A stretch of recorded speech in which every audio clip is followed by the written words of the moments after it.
Bismillahirrahmanirrahim. Alhamdulillahi rabbil alamin. Allahumma salli wa sallim wa barik ala Muhammad wa ala ali Muhammad. Allahumma anfa'na bima 'allamtana wa 'allimna ma yanfa'una wa zidna ilma wa barik lana fi ilmina warzuqna al-ikhlasa fil qawli wal 'amali kamila wa ilman nafi'an la yunsa wa tawfiqan daima wa sihhatan wa yaqinan wa afiyah. Amin ya rabbal alamin.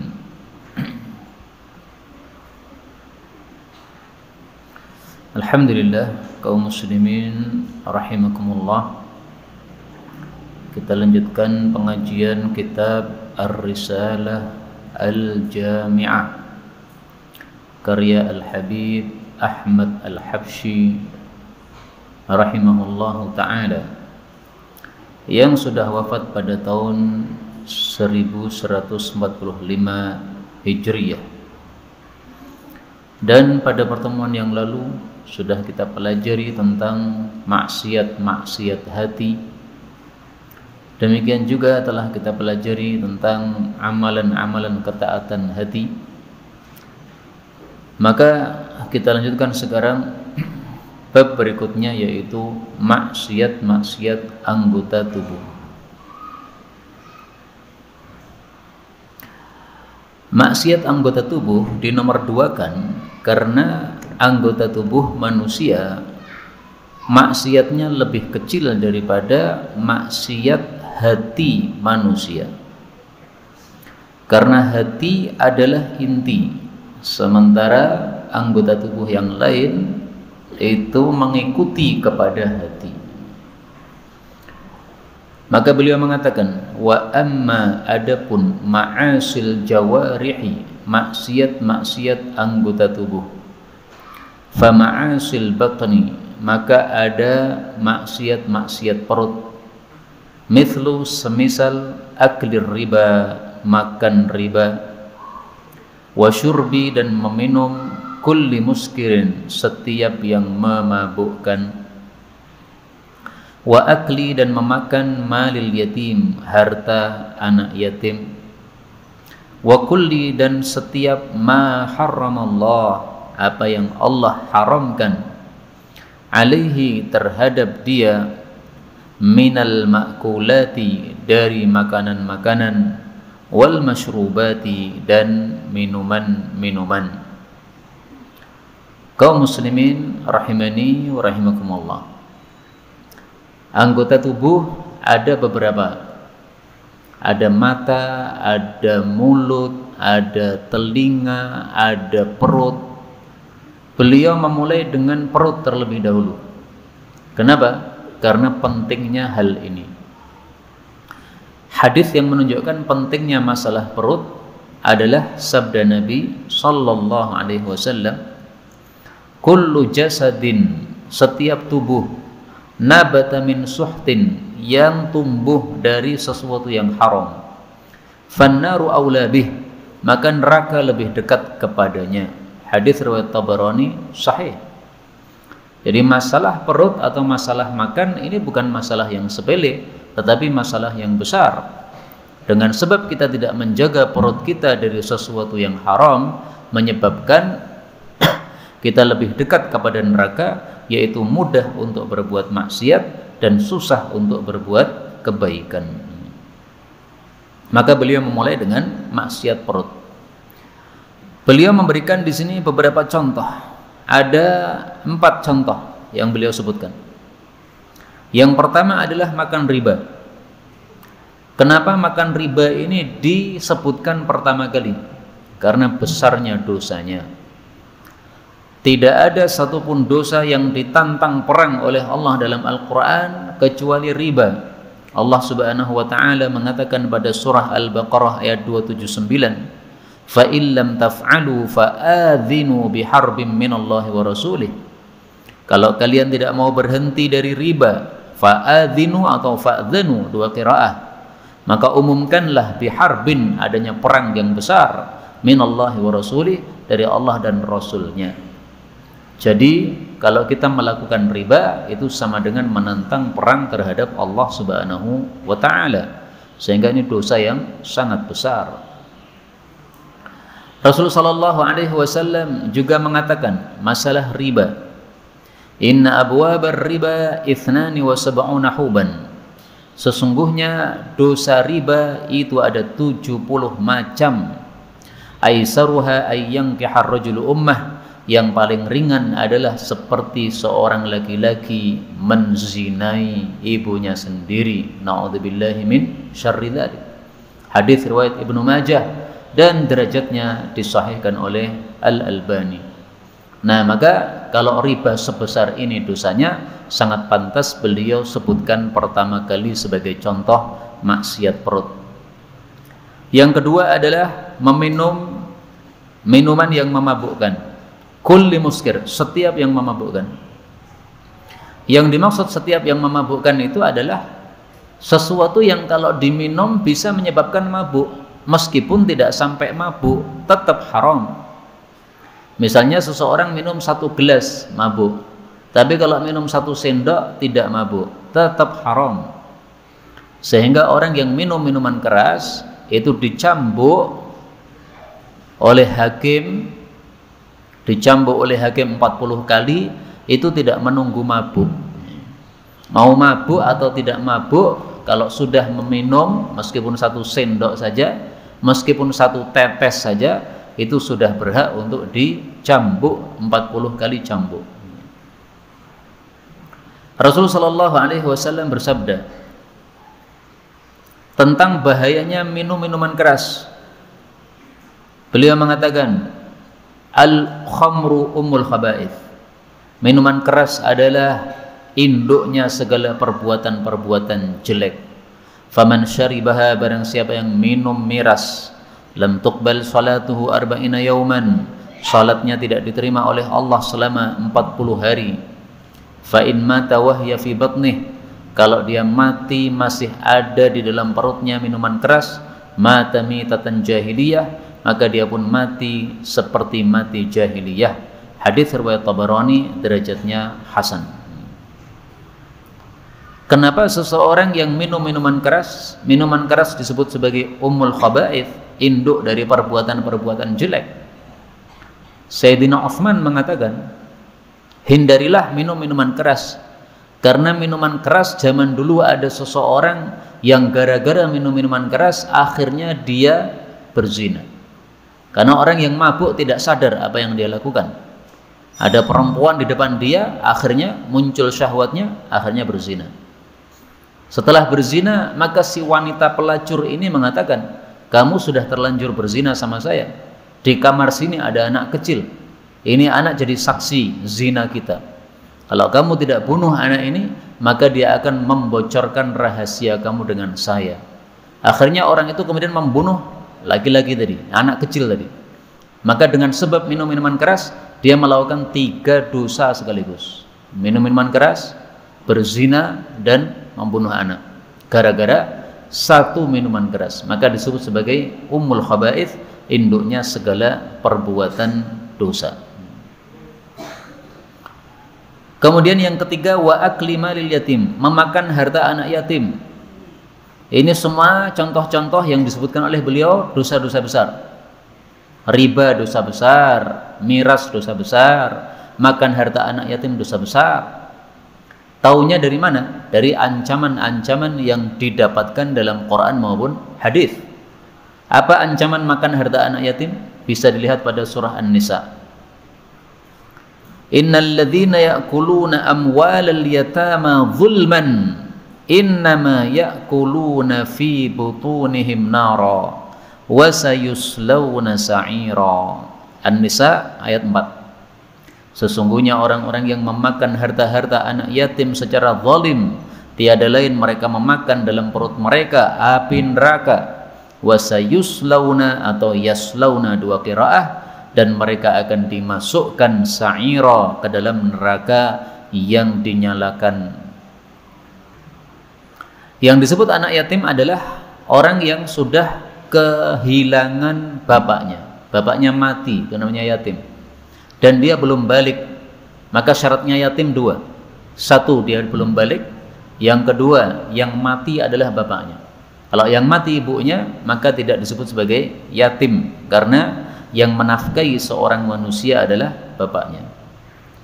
Kemudian beliau menyebutkan contoh yang keempat, memakan segala sesuatu yang Allah haramkan, makanan maupun minuman. Misalnya sebagian orang memakan daging anjing. Daging anjing itu termasuk contoh nomor 4 ini, diharamkan oleh Allah Subhanahu wa taala. Ketika disampaikan bahwa daging anjing haram, maka sebagian orang nggak terima, katanya nggak ada dalam Quran.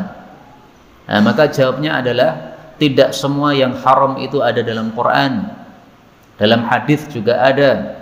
Mari saya tampilkan dalil haramnya anjing. Rasulullah sallallahu alaihi wasallam bersabda, "Wa innallaha idza harrama 'ala qaumin."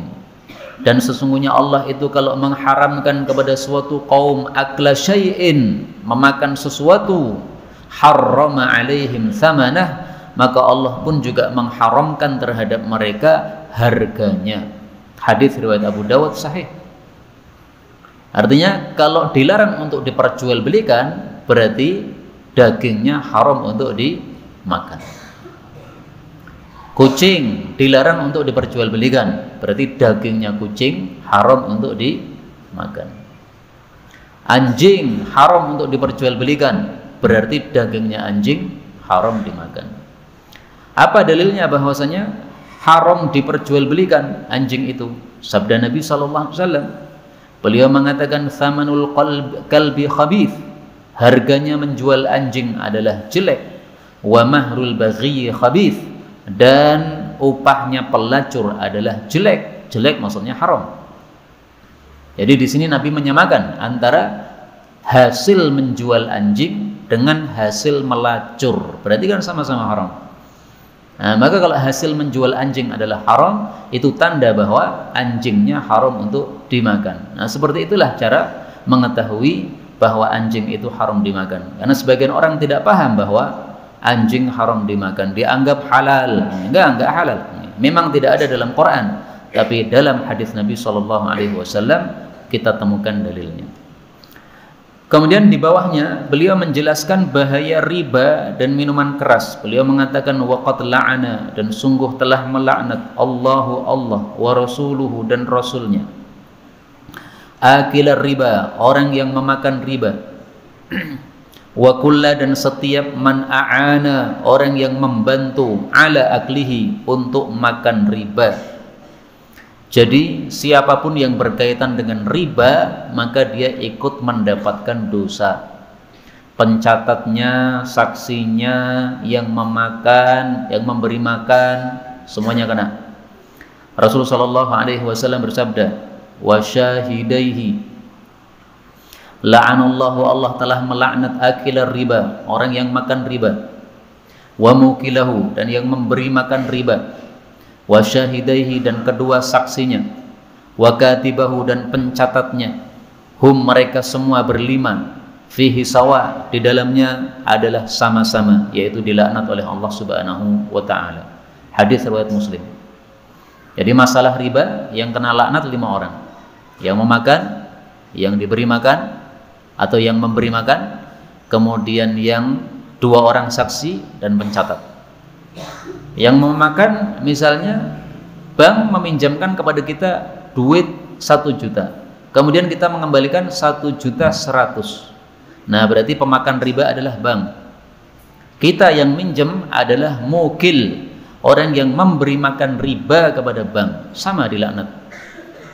Banknya dilaknat, kita yang pinjam juga dilaknat. Tahukah apa makna laknat? Laknat itu dijauhkan dari rahmat Allah. Jadi Anda hidup di atas muka bumi gara-gara pinjam duit dari bank, maka apa? Dijauhkan oleh Allah dari rahmatnya. Nggak dapat rahmat dari Allah Subhanahu wa taala. Na'udzubillahi min syarri dzalik. Kemudian beliau mengatakan wala'ana, dan Allah juga melaknat syaribal khamri, orang yang minum minuman keras. Wa kulla, dan setiap man a'ana, orang yang membantu, ala syurbiha, untuk meminum minuman keras, hatta sehingga al-bai' laha, orang yang menjualnya pun juga dilaknat oleh Allah Subhanahu wa taala. Untuk minuman keras yang terkena laknat 10. Kalau riba tadi yang terkena laknat 5 orang. Nah, kita lihat hadisnya. Asyrati aujuh. Rasul sallallahu alaihi wasallam bersabda, la'anallahu, Allah telah melaknat, atau lu'inatil khamru, khamr telah dilaknat, ala asyrati aujuh, pada 10 orang atau 10 barang. Yang pertama, bi'ainiha, khamrnya itu sendiri dilaknat oleh Allah, barangnya itu sendiri dilaknat oleh Allah. Wa asiriha, dan orang yang memerasnya, membuatnya. Wa mu'tasiriha, dan orang yang meminta untuk diperaskan. Wa ba'iha, dan yang menjualnya. Wa mubta'aha, dan yang membelinya. Wa hamiliha, dan yang membawanya. Maka misalnya Gojek dia nganter miras, termasuk dilaknat oleh Allah. Wal mahmulah ilaih, dan yang dibawakan kepadanya. Wa akili thamaniha, dan yang memakan harganya, hasil jual belinya, kemudian ada duitnya, memakan duitnya sama. Wa syaribiha, dan yang meminumnya. Wa saqiha, dan yang memberikan minum atau yang menuangkan ke dalam gelasnya. Ini semuanya 10 orang kena laknat oleh Allah Subhanahu wa taala. Padahal hanya membawakan, hanya ngirim saja, termasuk terkena laknat. Ini hadis riwayat Ibnu Majah, derajatnya sahih. Itulah contoh-contoh maksiat perut. Hendaklah kita menjaga dari maksiat perut supaya dosa kita diampuni oleh Allah dan supaya doa kita dikabulkan oleh Allah Subhanahu wa taala. Kemudian beliau mengatakan wa ma'asil lisan, dan maksiat-maksiat lisan kathiratun, banyak, aidon juga. Mithlu, semisal al-ghibah, menggunjing. Wahia, dan ghibah adalah dzikruka, engkau menyebutkan akhakal muslim, saudaramu yang muslim, bima yakrah, dengan sesuatu yang dia tidak suka. Wa in kunta, meskipun adalah engkau shadiqan, jujur di dalam ucapan kamu tadi. Kaum muslimin rahimani wa rahimakumullah, setelah bicara maksiat perut, beliau bicara maksiat lisan. Kenapa maksiat lisan di nomor 2 kan? Kenapa disebutkan yang kedua? Karena bahayanya juga besar. Lisan ini seperti hati. Kalau lisan bagus, maka semua anggota tubuhnya ikut bagus.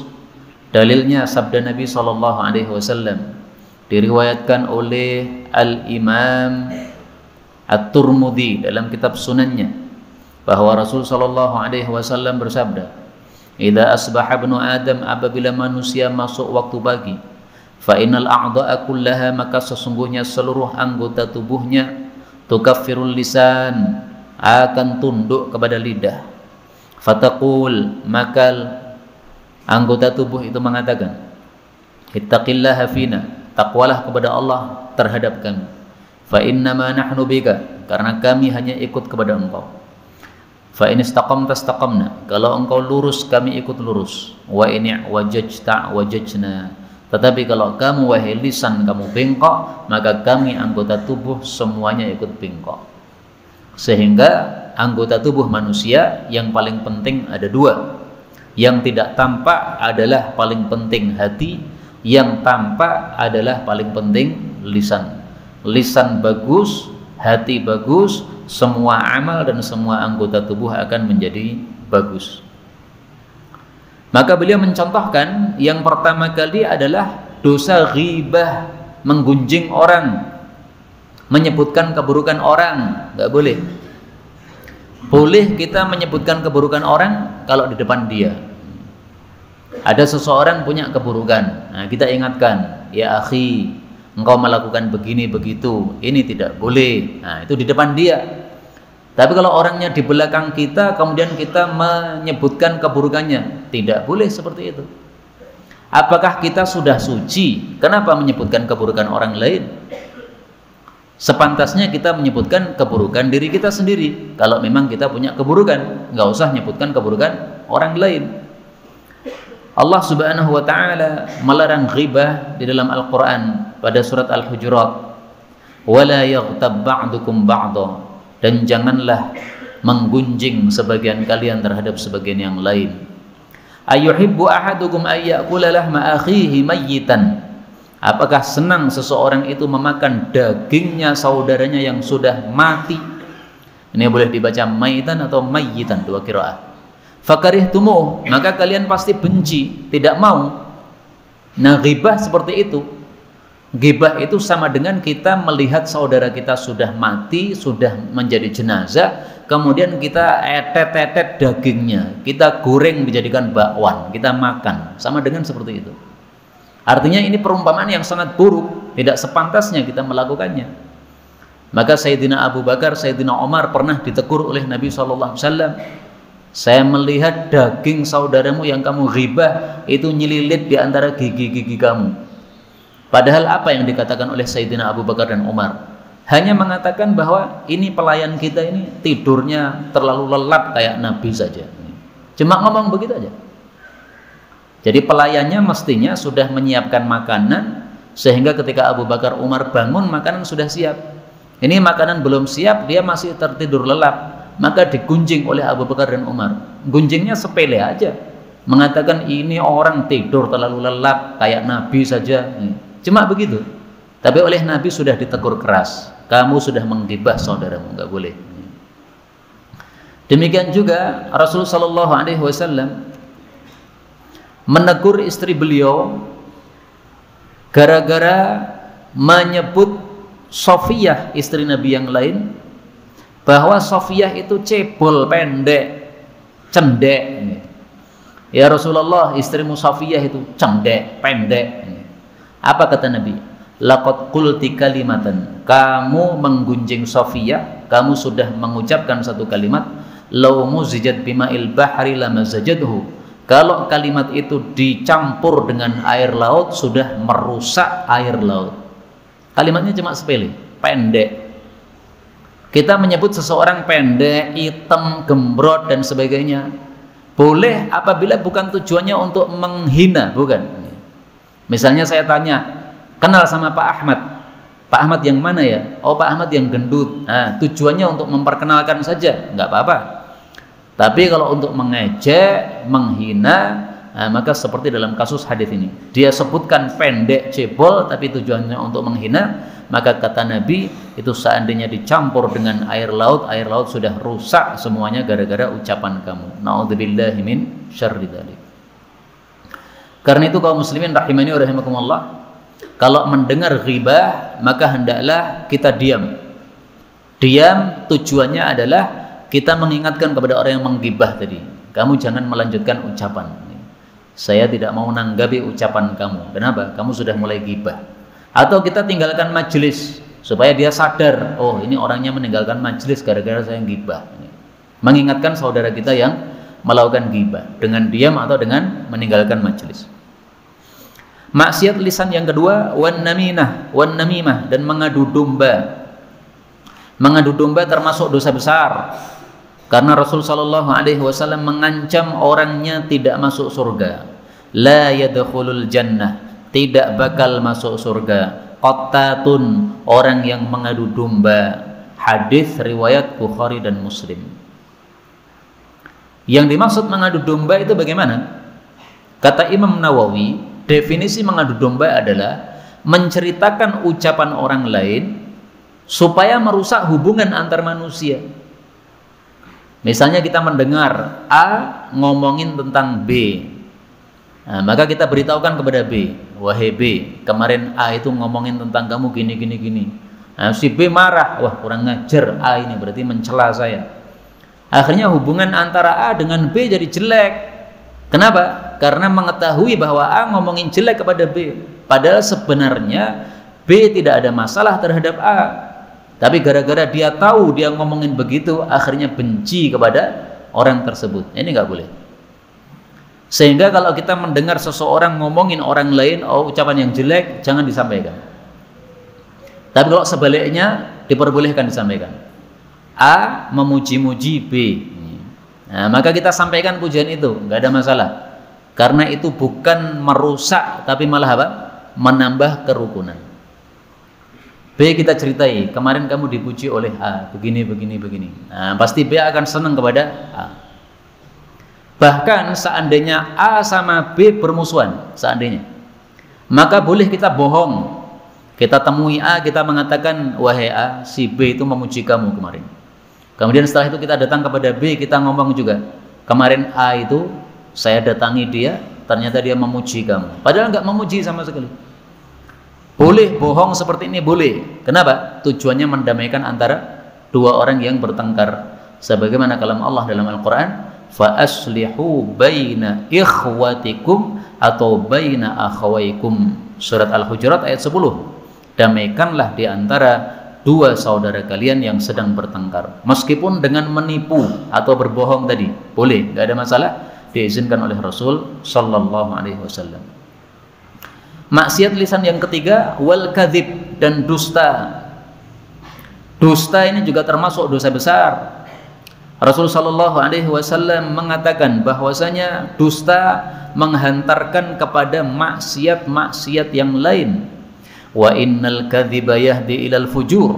Sesungguhnya dusta menghantarkan kepada perbuatan durhaka atau perbuatan maksiat. Wa innal fujur, dan sesungguhnya perbuatan durhaka atau maksiat menunjukkan kepada api neraka. Dan sesungguhnya seseorang terus-menerus berdusta sampai akhirnya dicatat di hadapan Allah sebagai pendusta. Hadis muttafaqun alaih. Dusta adalah akhlak yang tidak pantas untuk seorang muslim. Yang pantas dusta hanyalah orang-orang munafik saja. Sebagaimana sabda Nabi SAW, beliau mengatakan tentang sifat-sifat orang-orang munafik, arba'un man kunna fihi kana munafiqan khalisan.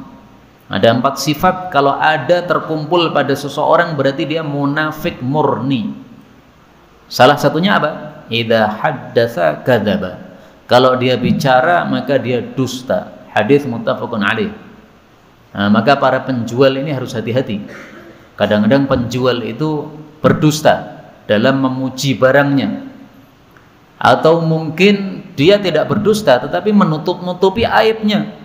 Ada barang punya aib tapi tidak disebutkan. Yang disebutkan hanya kebaikannya atau keistimewaannya saja. Ini enggak jujur kayak begini.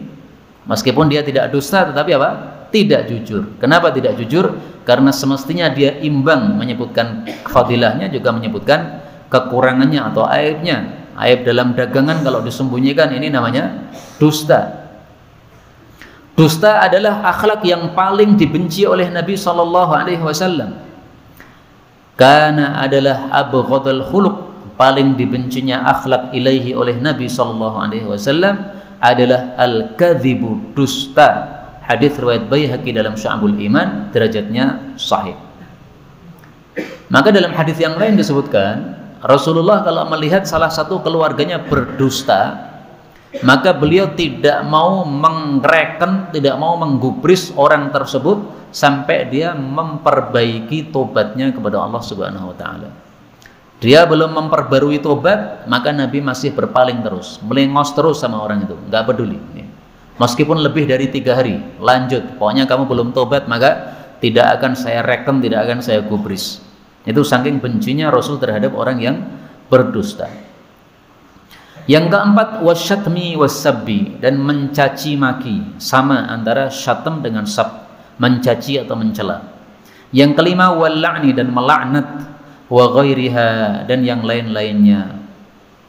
Mencela sesama muslim ini juga termasuk perbuatan dosa yang tidak sepele. Karena Rasul sallallahu alaihi wasallam bersabda, sibabul muslim fusuqun wa qitaluhu kufrun. Mencela sesama muslim adalah fasik dan berperang sesama muslim adalah kafir. Hadis muttafaqun alaih. Kita disuruh oleh Allah untuk berkata yang baik. Mencela itu termasuk berkata yang jelek. Apa kata Allah dalam Al-Quran? Wa qulu linnasi hasana. Surat Al-Baqarah ayat 83. Wa qulu, dan ucapkanlah linnasi, kepada para manusia, husnan atau hasanan, 2 qiraah, ucapan yang baik. Nah, maka mencela itu bukan termasuk ucapan yang baik.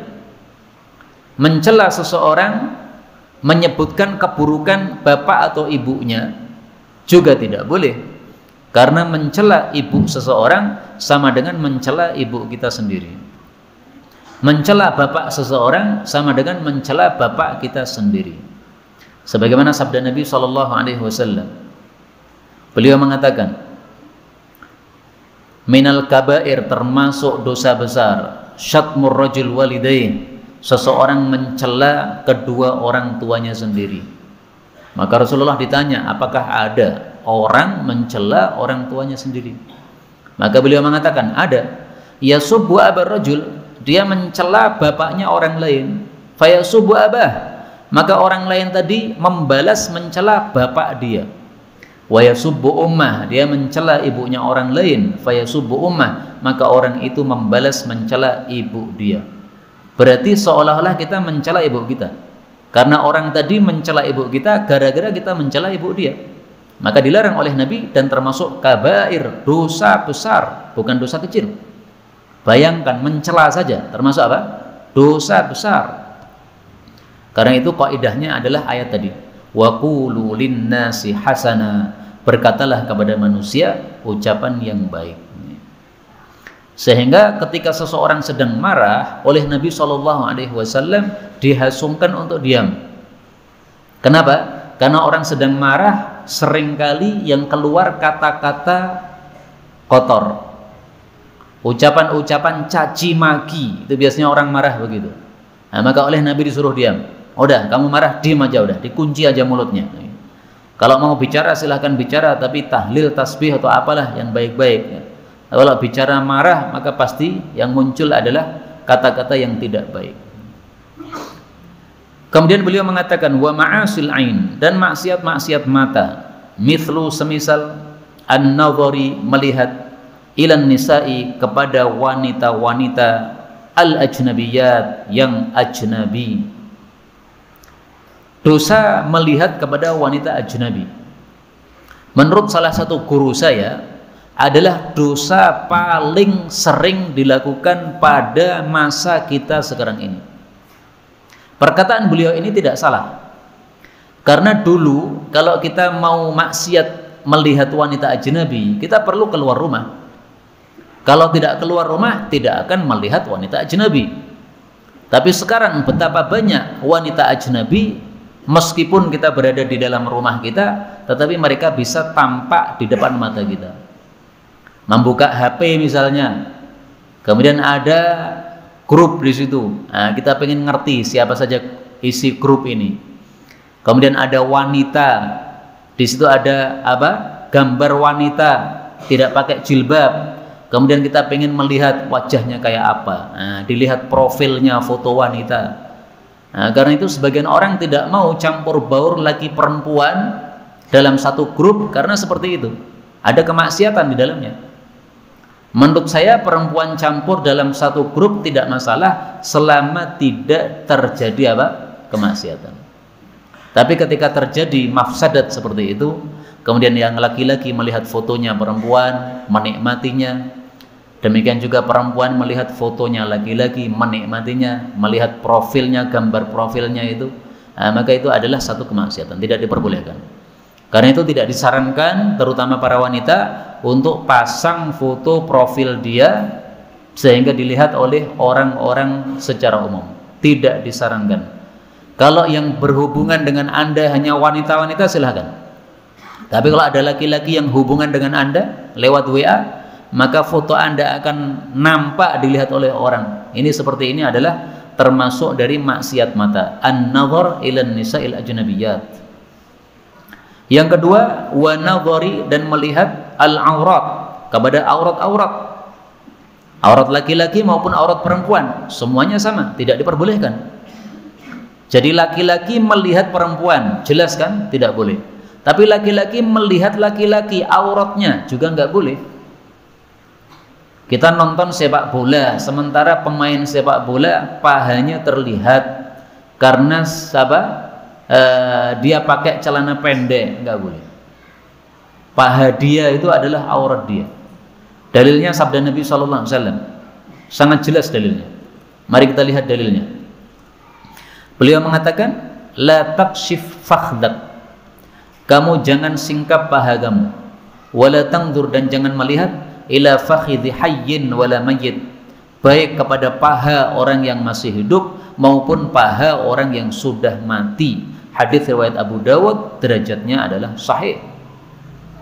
Nah, maka maksiat kedua ini, melihat aurat baik perempuan maupun laki-laki, juga termasuk maksiat yang sering terjadi. Mungkin karena meremehkan, paha bukan termasuk aurat kalau pahanya laki-laki, itu meremehkan. Enggak seperti itu. Paha termasuk aurat berdasarkan sabda Rasulullah sallallahu alaihi wasallam. Memang ada khilafiyah, tetapi berdasarkan sabda Nabi, paha laki-laki adalah aurat. Yang ketiga, wan nadhar, dan melihat bil istihqar, dengan pandangan meremehkan, ilal muslim, kepada sesama muslim. Jadi mata ini ternyata bisa berbuat maksiat berkaitan dengan hati yang meremehkan. Melihat orang muslim yang lain misalnya naik sepeda ontel jelek, sementara kita naik sepeda motor yang bagus, yang baru, yang mahal harganya, motor harga 20 jutaan dan sebagainya. Melihatnya kemudian meremehkan. Ini termasuk maksiat mata seperti ini. Rasulullah Shallallahu Alaihi Wasallam bersabda, al-kibru, sombong adalah man bataral haq, orang yang menolak kebenaran, wa ghamatan nas, dan meremehkan manusia. Hadis riwayat Abu Dawud sahih. Karena itu salah satu pesan guru saya, bahwasanya kalau kita melihat orang yang berbuat maksiat, misalnya orang mabuk atau orang gitar dan sebagainya, perbuatan maksiat, jangan sekali-kali mata kita melihat dengan mata yang meremehkan. Kenapa? Belum tentu kita lebih baik di hadapan Allah daripada orang tersebut. Orang tadi memang kelihatannya jelek ya, gitar dan sebagainya di pinggir jalan, tapi bisa jadi dia punya kebaikan. Dia masih jaga sholat 5 waktu misalnya, kemudian dia suka menolong orang misalnya. Kita nggak ngerti kebaikan-kebaikan yang dia lakukan. Atau bisa jadi dia sekarang jelek, tapi besok sebelum mati tobat, akhirnya husnul khatimah. Sementara kita sebaliknya, sekarang baik, tapi nanti matinya gimana, kita nggak ngerti. Nah, maka kata beliau, melihat orang jangan dengan ihtiqar, tetapi hendaklah i'tibar. I'tibar itu mengambil pelajaran. Ada orang di pinggir jalan mabuk-mabukan, ada orang di perempatan gitar-gitar. Nah, mata hendaklah melihat dengan i'tibar, bukan ihtiqar. Mengambil pelajaran bagaimana kita ucapkan alhamdulillah saya tidak seperti itu. Nah, ini i'tibar namanya. Tapi jangan meremehkan, wah orang kayak gitu pasti ahli neraka. Enggak begitu. Belum tentu mereka ahli neraka, belum tentu. Justru kita yang ngomong gitu, bisa jadi kita ahli neraka gara-gara kita ihtiqar, sehingga di hadapan Allah mata kita dianggap berdosa sehingga berhak masuk ke dalam neraka. Yang keempat, wan nadhar, dan melihat fi baitil ghair, pada rumah orang lain, bi ghairi idnih, tanpa izin dia. Enggak boleh. Jadi kalau kita bertamu kepada seseorang, maka adabnya adalah tidak menghadap di depan pintu pas, tapi hendaklah kita di sampingnya pintu. Kita jadikan pintu itu di samping tubuh kita, sehingga seandainya pintu itu terbuka tanpa sengaja, maka mata kita tidak langsung melihat ke dalamnya. Karena kadang-kadang kan begitu kan, kita bertamu, assalamualaikum, waalaikumsalam. Nah, ibunya belum siap, tiba-tiba anaknya yang kecil sudah langsung membukakan.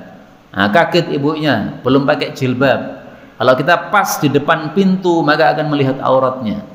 Nah, maka sunnahnya adalah berada di samping pintu. Assalamualaikum, nah, di samping pintu. Maka pintunya begitu terbuka, seandainya terbuka tanpa sengaja, kita tidak akan melihat aurat seseorang. Kemudian beliau mengatakan, wa ma'asil udhun, dan maksiat-maksiat telinga, kal istima', seperti mendengar, ilal ghibah, kepada ghibah, wa ghairi dzalika, dan selain itu, minal muharramat, dari perkara-perkara yang diharamkan. Jadi kalau ada orang yang menggunjing atau menggibah, maka yang bisa dosa ini dua orang. Satu yang ngomong dosa, dua yang mau mendengarkan juga dosa. Maka supaya kita tidak ikut-ikutan dosa ketika ada ghibah, maka kita boleh memilih salah satu dari tiga. Satu, kita hentikan ucapan dia. Cukup, berhenti. Udah, Anda ghibah. Dan ini bagus seperti ini. Melakukan apa? Nahi mungkar. Yang kedua, kita diam. Kenapa diam? Untuk kasih tanda kepada dia, kasih kode. Kamu sudah mulai ghibah, saya nggak mau dengarkan. Yang ketiga, kita membela orang yang digibai tadi. Ada orang menggibah seseorang, kita bilang, enggak, dia orangnya baik, orangnya begini. Oh, dia melakukan ini itu. Enggak, itu melakukan ini itu ada sebabnya, ada udhurnya. Nah, kita bela. Meninggalkan tempat atau nahi mungkar, diam atau kita bela. Dalilnya apa? Membela orang yang digibai. Rasulullah sallallahu alaihi wasallam bersabda, "Man dabba," barang siapa yang membela, "an irdi akhihi," kehormatan saudaranya, bil ghibah, yang tidak ada di hadapan dia, kana haqqan 'ala Allah, pasti bagi Allah, ayyu'tiqahu minan nar, menyelamatkan dia dari api neraka. Hadis riwayat Ahmad sahih. Demikian juga Rasulullah sallallahu alaihi wasallam bersabda, "Man radda an irdi akhi," barang siapa yang menolak kehormatan saudaranya, maksudnya membela kehormatan saudaranya, raddallahu an wajhih, Allah pun akan menolak dari wajah dia an-nara, api neraka, yaumal qiyamah, besok pada hari kiamat. Hadis riwayat Tirmidzi, derajatnya sahih. Nah, maka sangat bagus kalau ada orang yang digunjing, kita menyebutkan kebaikan-kebaikan orang tersebut, atau kita membela. Misalnya digunjingkan, dia melakukan ini itu, nah kita bela. Enggak, dia melakukan itu karena ada sebabnya, ini itu, nah kita bela. Tujuannya supaya kita tidak termasuk orang-orang yang rela terhadap ghibah tadi. Karena kalau kita rela terhadap ghibah tadi, maka berarti kita sudah melakukan maksiat telinga. Beliau hanya mencontohkan satu, mendengar ghibah. Nah, maka saya tambahkan di sini contoh yang lain, yaitu mendengarkan musik. Ini juga termasuk maksiat telinga. Harus dibedakan antara mendengar dengan mendengarkan. Anda setel musik kemudian menikmati, itu namanya mendengarkan. Tapi Anda naik bis, kemudian bisnya nyetel musik, tentu saja Anda pasti akan terdengar musik tadi. Itu enggak dosa, enggak ada masalah begitu. Kenapa? La yukallifullahu nafsan illa wus'aha. Allah tidak akan membebani kita kecuali sesuai kemampuan kita. Ya, kita enggak mampu membuat telinga kita enggak mendengar wong kita berada di bis. Tapi kalau menikmati, mendengarkan, nah itu maksiat. Dalilnya apa? Rasulullah sallallahu alaihi wasallam bersabda,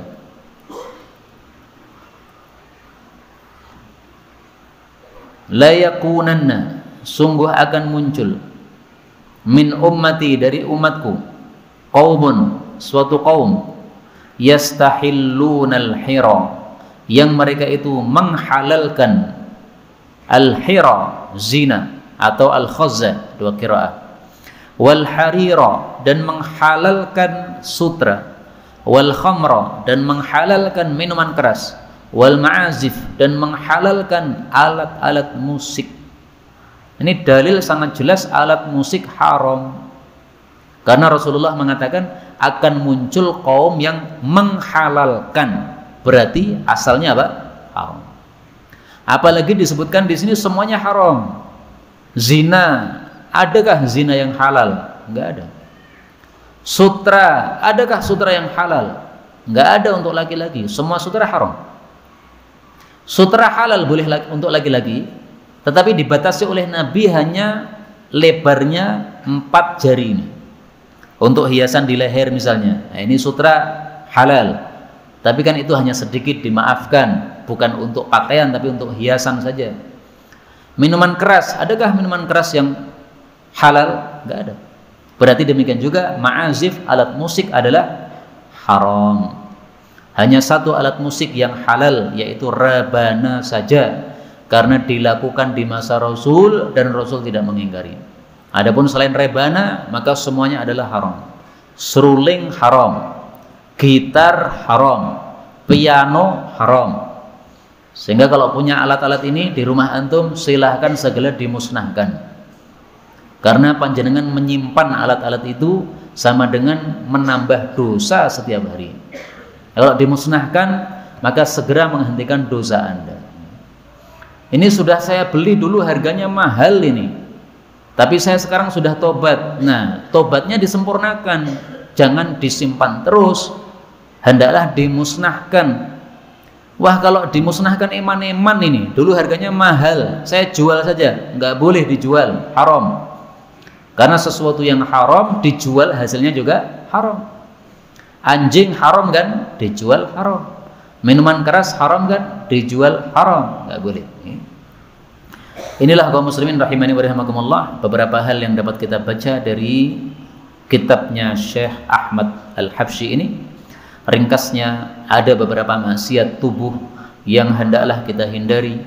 Ada maksiat perut, ada maksiat lisan, ada maksiat mata, ada maksiat telinga. Nah, marilah kita menjaga anggota-anggota tubuh kita sendiri-sendiri.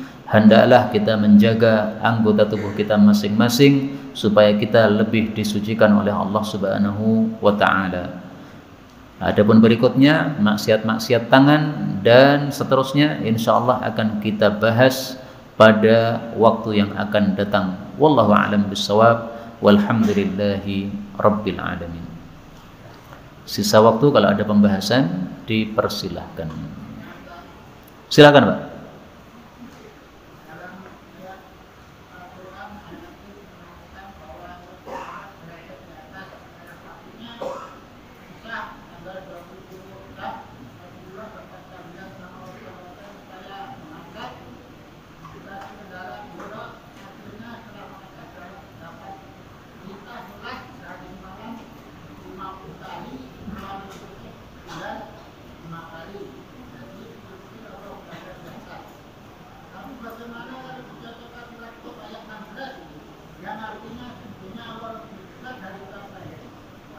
Lebih dekat dari, oh ya, tidak ada pertentangan antara hadis-hadis yang sahih dengan ayat-ayat Al-Quran.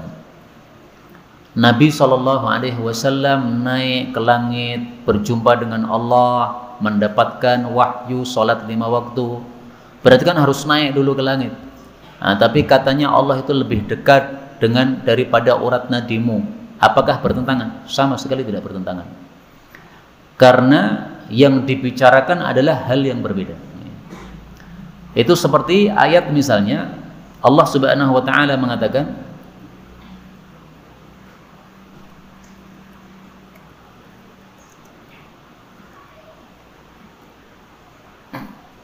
Allah mengatakan dalam Al-Quran, wa huwa ma'akum, dan Allah itu menyertai kalian, ainama, dimanapun kuntum, kalian berada.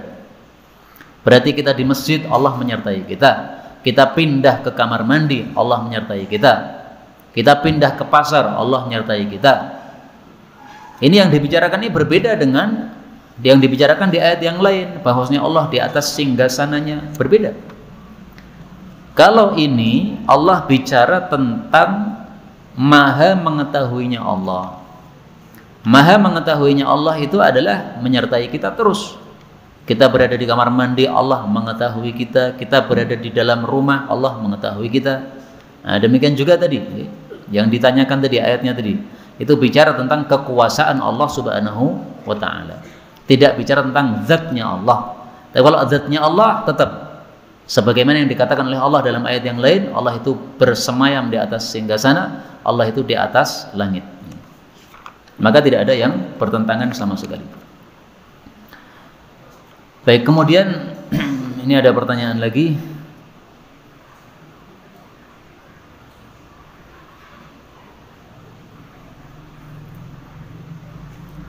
Apakah boleh makan atau minum dengan wadah yang berwarna emas tapi wadahnya bukan terbuat dari emas.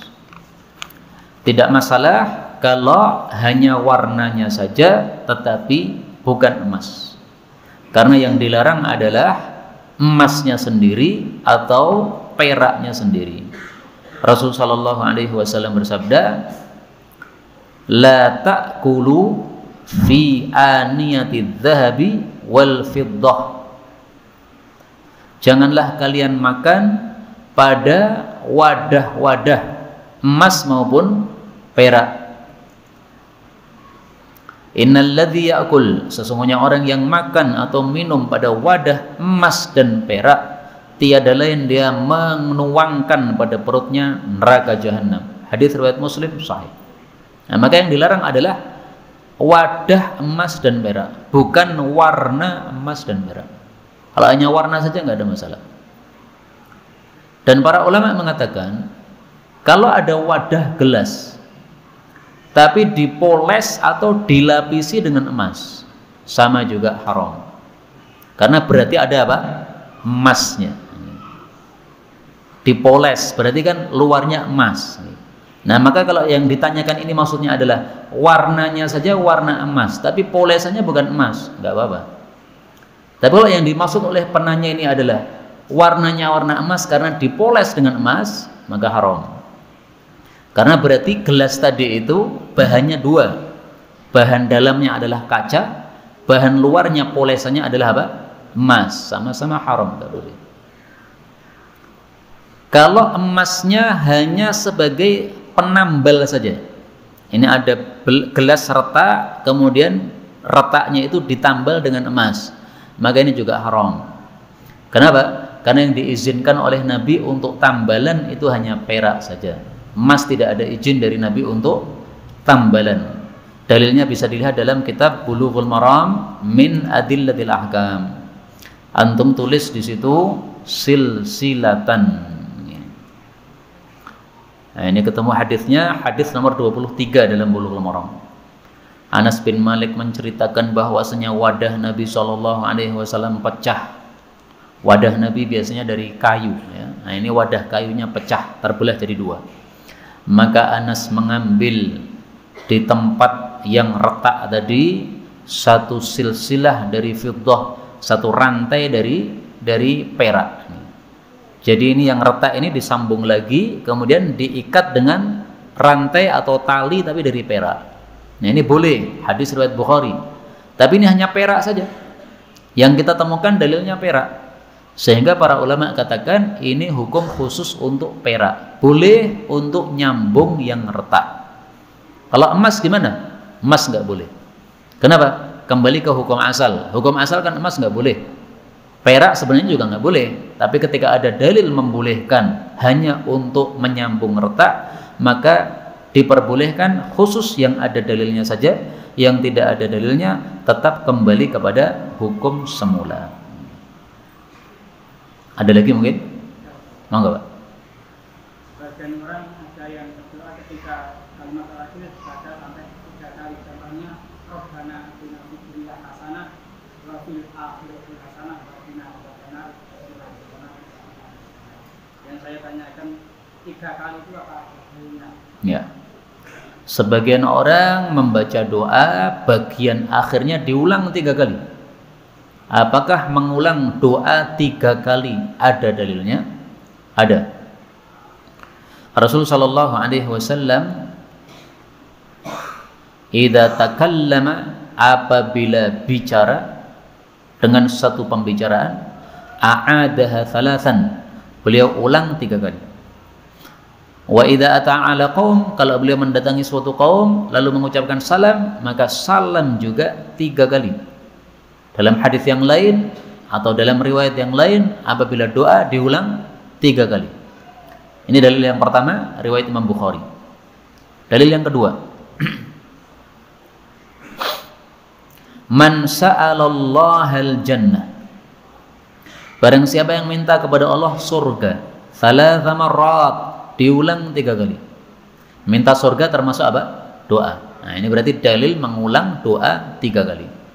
Maka si surga ini mengatakan, ya Allah, masukkanlah dia ke dalam surga. Barang siapa yang berlindung kepada Allah dari neraka 3 kali, maka neraka pun juga mengatakan, ya Allah, lindungilah dia dari neraka. Hadis riwayat Tirmidzi, derajatnya sahih. Karena itu mari kita tutup majelis ini dengan minta surga 3 kali, berlindung dari neraka 3 kali, supaya kita semuanya masuk surga tanpa hisab, tanpa adab. Amin ya rabbal alamin. Allahumma salli wa sallim wa barik ala Muhammad wa ala ali Muhammad.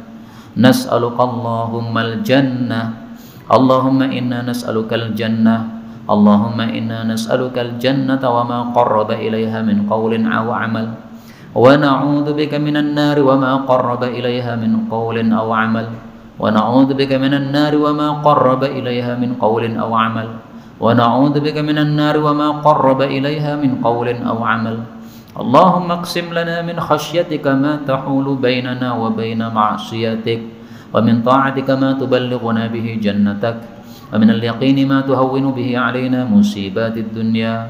Allahumma matti'na bi asma'ina wa absarina wa quwwatina ma ahyaytana, waj'alhu al-waritha minna waj'al tha'rana 'ala man zalamana wansurna 'ala man 'adana wa la taj'al musibatana fi dinina ولا تجعل الدنيا أكبر همنا ولا مبلغ علمنا ولا تسلط علينا من لا يرحمنا وصلى الله وسلم وبارك على النبي محمد والحمد لله رب العالمين. سبحانك اللهم ربنا بحمدك أشهد أن لا إله إلا أنت أستغفرك وأتوب إليك.